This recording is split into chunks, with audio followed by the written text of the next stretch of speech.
सोचो, एक ऐसा सिपाही जिसे दुनिया की कोई फौज कभी हरा ना सकी। उसका नाम था खालिद बिन वलीद। तारीख उसे कहती है सैफुल्लाह, अल्लाह की तलवार।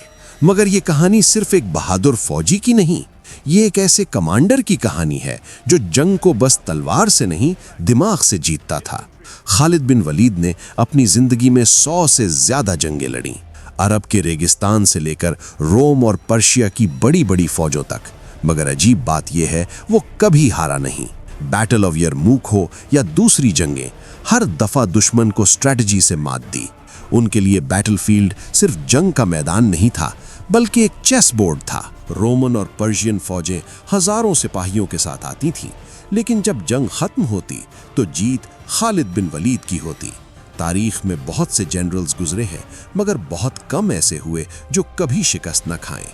और इसीलिए खालिद बिन वलीद का नाम आज भी तारीख में जिंदा है, नाकाबिले शिकस्त सिपह सालार।